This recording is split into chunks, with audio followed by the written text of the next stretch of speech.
Trump kembali ke Washington pada dini hari setelah menandatangani memorandum di Prancis yang menekan rezim Iran dan menghancurkan uranium yang diperkaya milik kediktatoran Iran. Berita utama pada hari Kamis 18 Juni 2026 adalah bahwa kesepakatan antara Amerika Serikat dan Iran kini mewajibkan agar persediaan uranium yang diperkaya dihancurkan di wilayah Iran sendiri, di bawah pengawasan Badan Energi Atom Internasional. Ini bukan sekedar ungkapan diplomatik, ini adalah bagian paling keras dari kesepakatan karena menyentuh tepat pada titik yang selalu coba dipertahankan Teheran sebagai simbol kekuatan.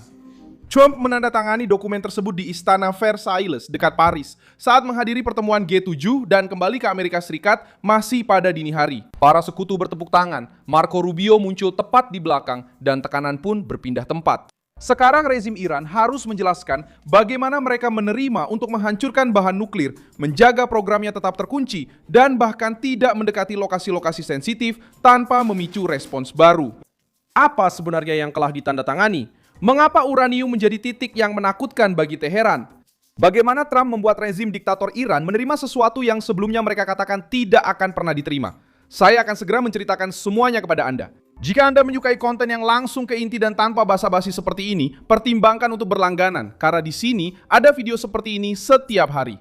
Kesepakatan itu ditandatangani di tengah KTT G7 di Prancis, setelah beberapa hari tekanan terhadap isi teks, permintaan detail, dan perdebatan tentang apa yang telah atau belum diterima oleh Iran. Gedung Putih telah mengonfirmasi penandatanganan nota kesepahaman tersebut, dan media internasional melaporkan bahwa dokumen tersebut bertujuan untuk mengakhiri perang antara Amerika Serikat dan Iran, membuka kembali navigasi di Selat Hormuz, dan memulai fase 60 hari untuk negosiasi yang lebih mendalam mengenai program nuklir Iran. Fakta terpenting ada di inti kesepakatan ini. Iran berkomitmen untuk tidak mengembangkan senjata nuklir dan menyerahkan persediaan uranium yang diperkaya untuk proses penghancuran dengan pengenceran di lokasi di bawah pengawasan internasional. Disinilah kepanikan politik di Teheran mulai muncul. Rezim Iran telah bertahun-tahun menggunakan isu nuklir sebagai tameng, ancaman, dan alat tawar-menawar. Sekarang, menurut versi yang disampaikan oleh otoritas Amerika, tidak cukup hanya menandatangani dokumen dan meminta keringanan ekonomi. Penghapusan sanksi secara luas akan bergantung pada kinerja nuklir. Secara sederhana, jika Iran tidak mematuhi, mereka tidak akan mendapatkan hadiahnya. Jika mencoba mengelabui, tekanan akan kembali. Jika mendekati lokasi-lokasi sensitif itu melanggar kesepakatan, Trump sudah menegaskan bahwa responnya bisa sangat keras. Trump menganggap kesepakatan ini sebagai sebuah kemenangan karena teksnya membekukan program nuklir pada kondisi saat ini. Pernyataan yang beredar di antara para sekutu memperkuat pendapat ini. Uranium dikubur, tidak ada sentrifugal yang rusak, dan rezim tidak akan lagi memiliki kebebasan untuk membangun kembali jalur nuklir tanpa terpantau. Janji Iran untuk tidak mencari atau mengembangkan senjata nuklir menjadi sebuah tuntutan publik. Bagi Trump, inilah poin yang menyelamatkan Presiden Amerika di masa depan dari krisis yang lebih besar lagi. Karena hal itu menghilangkan kemampuan Iran untuk mendorong masalah ini ke depan, sambil mencari waktu di belakang layar. Jadwalnya juga menarik perhatian. Penandatanganan resmi sebenarnya diharapkan terjadi di waktu lain dengan pertemuan delegasi di Swiss, tetapi kesepakatannya dipercepat. Menurut informasi yang disampaikan oleh pejabat yang diwawancarai oleh media internasional, Amerika Serikat dan Iran sebenarnya sudah menandatangani secara elektronik bagian-bagian dari nota kesepahaman tersebut sebelum dan sesudah Trump mengonfirmasi penandatanganan fisik di Prancis. Tergesa-gesa ini bukan tanpa alasan.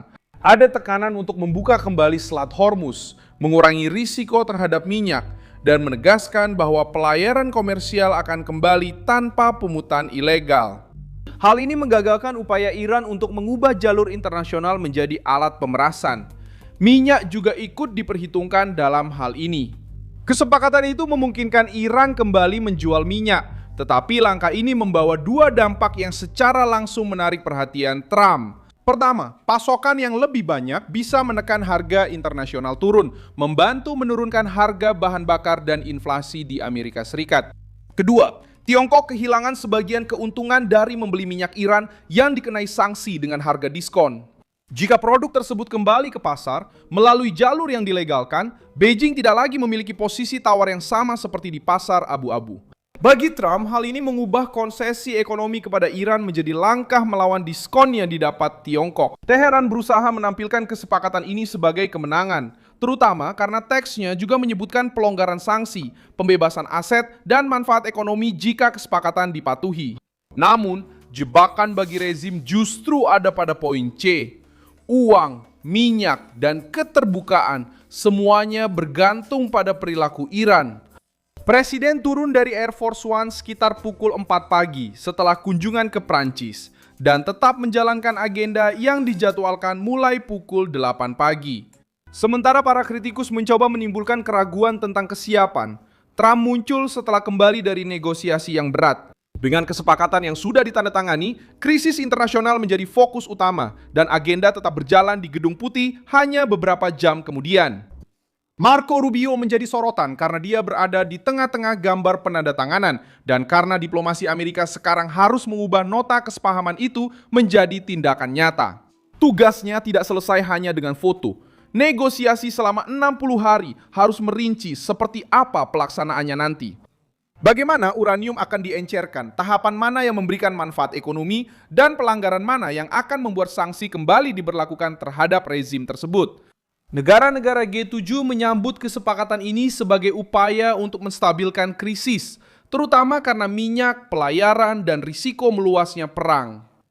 Pembukaan kembali Selat Hormuz menjadi kepentingan semua pihak, tetapi kemenangan politik Trump adalah dengan membawa perdebatan ini ke tuntutan yang lebih konkret. Iran tidak boleh memiliki bom nuklir, tidak boleh menggunakan selat sebagai alat perang, dan tidak boleh menjual janji kosong sebagai imbalan atas keringanan otomatis. Israel muncul sebagai bagian sensitif dari persamaan ini karena tidak terlibat langsung dalam negosiasi dan tetap khawatir dengan milisi-milisi yang didukung oleh Iran, terutama di Lebanon. Trump sempat mengkritik nada Benjamin Netanyahu terkait aksi-aksi di Lebanon, meminta agar penanganannya lebih terkendali. Meskipun begitu, garis utama pemerintah Amerika tetap berfokus pada Iran, membatasi program nuklir, mengurangi tekanan terhadap energi, dan mencegah agar perang tidak menjadi krisis permanen bagi Amerika Serikat dan sekutunya. Badan Energi Atom Internasional menjadi bagian kunci dalam situasi baru ini. Pengawasan internasional bukanlah sekedar rincian teknis, melainkan alat yang digunakan untuk mencegah Teheran menyembunyikan niatnya.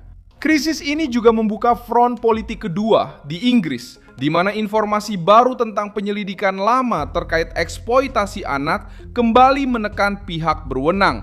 Badan Kejahatan Nasional Inggris menginformasikan bahwa kasus-kasus pertama yang telah ditutup telah dikirim kembali ke kepolisian untuk diselidiki ulang. Dalam operasi Beacon by Comport, yang digambarkan sebagai salah satu penyelidikan paling kompleks dalam sejarah Inggris belakangan ini di bidang ini. Elon Musk bereaksi dengan menuntut hukuman bagi politisi yang mengabaikan laporan, dan anggota parlemen konservatif di Amerika Serikat mulai menggunakan kasus ini sebagai peringatan tentang kegagalan dalam keamanan, imigrasi, dan perlindungan anak-anak. Topik ini masuk ke dalam berita paralel karena memperkuat suasana politik yang sama. Pemilih sayap kanan menuntut pemerintah yang selama bertahun-tahun lebih memilih diam, birokrasi, dan takut akan kerusakan citra publik. Milson Alves, seorang internasionalis, dan tujuan saya adalah menjaga Anda tetap terinformasi dengan kebenaran setiap hari. Tautan berita ada di deskripsi video. Beri like pada video ini, subscribe ke channel, dan di akhir, lihat komentar agar Anda bisa lebih terlibat dengan komunitas Milson Alves.